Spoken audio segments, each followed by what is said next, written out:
నమో గణపతయే.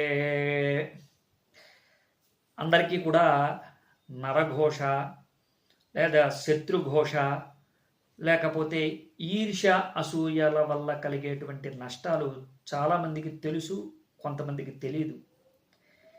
నాకేదో దృష్టి దోషం ఉంది, నరఘోష ఉంది, ఎవరో కోయవాళ్ళు చెప్పారు, లేకపోతే ఎవరో ఇంటికి వచ్చి దేవుడు వస్తాడు వాళ్ళకి వాళ్ళు చెప్పారు, కాబట్టి దీనికి సరైనటువంటి మందు కావాలి అని ఎన్నో చోట్ల ఎన్నో లక్షలు పోసి తిరుగుతూ ఉంటారు.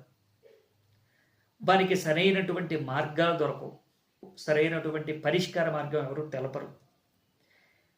అసలు సరైనటువంటి మార్గం అంటే ఏంటి అంటే చిన్న చిట్కా. అంటే ఇది మీకు అందరికీ తెలుసున్నటువంటిది. ఇంటికి దిష్టి తగలకుండా గుమ్మడికాయ కడతాం. అదే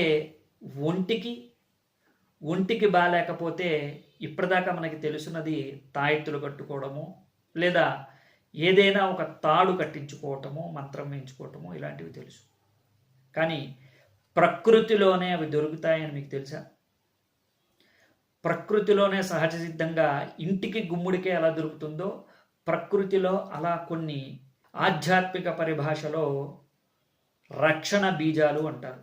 ఈ బీజములు కనుక మనకి సరిగ్గా మంత్రించినట్లయితే మీరు ఏ కోరిక కోసం లేదా ఏ తాపత్రయంతో మీరు బాధపడుతూ ఉన్నారో వాటన్నిటికీ కూడా నివారణ కోసం వీటిని ఉపయోగించి మనం పరిష్కార మార్గం చూడొచ్చు.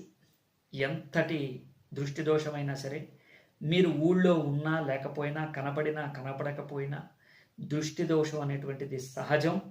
అసలు దృష్టి దోషం అంటే ఏంటి, దానికి ఏం చేయాలి, ఇవన్నీ కూడా నేను ఆల్రెడీ వీడియోలో చెప్పాను.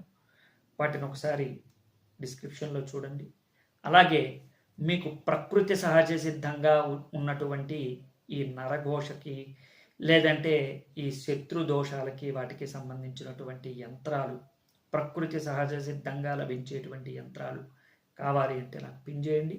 అవి ఏంటి, ఎలా ఉంటాయి, మరొకసారి మాట్లాడుకుందాం. శుభం.